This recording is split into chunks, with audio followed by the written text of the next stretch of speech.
এটা কি গ্রহদের টাকা না? আমার টাকা দিতে পারবে, কথা বলবেন না, কথা বলবেন না।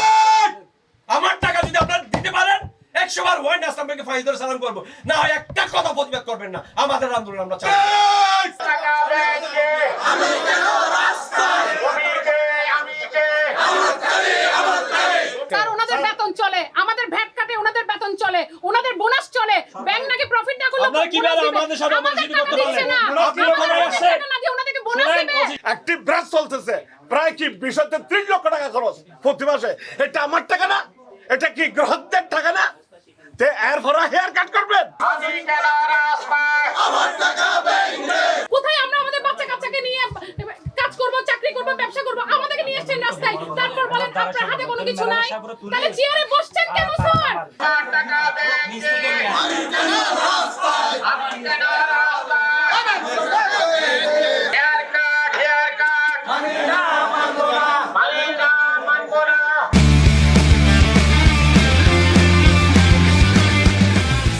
আপনারা আন্দোলন করতেছেন তো দাবি আদায়ের জন্য, এই প্রতিবাদ করতেছেন যে হেয়ার কাট উইথড্র করার জন্য, ক্যান্সেল করার জন্য।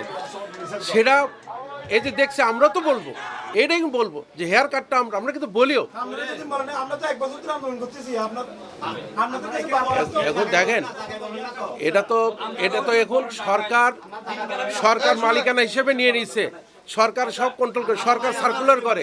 এখন ধরেন বাংলাদেশ ব্যাংক, আপনারা তো বাংলাদেশ ব্যাংকও তো গেছেন, আপনারা তো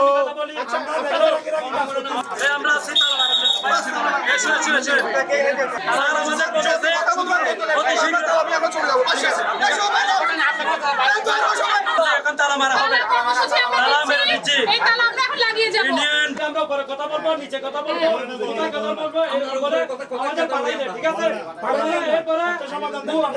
মুসকি হাসে, পাগলরা গেছে, লিখিত সমাধান আমাদের উনি লিখিত দেবে, তাই আমরা ব্যাংকে তালা দেব। টাকা দিক, শুধু টাকা দিক, মালিক যাই হোক, আমাদের সমস্যা নেই স্যার। যে ব্যাংক সলিউশন দিতে পারে না, যে ব্যাংক টাকা পয়সা বুঝাই দিতে পারে না, সেই ব্যাংকের চেয়ারে মানুষের বসার অধিকার নাই। সবাইকে আমরা নিয়ে রাস্তায় চলে যাব। আমাদেরকে যেহেতু রাস্তায় নিয়ে আসছে, ওনারা আমাদের সাথে রাস্তায় থাকবে।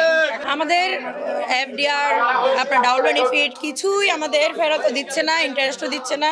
আমরা অর্থমন্ত্রীর কাছে গিয়েছিলাম, অর্থমন্ত্রীর বাসায়, বাসভবনে, কিন্তু উনি আমাদেরকে আশা দিয়েছেন এই প্রক্রিয়া সম্মিলিত ইসলামী ব্যাংকের প্রক্রিয়া চলমান আছে।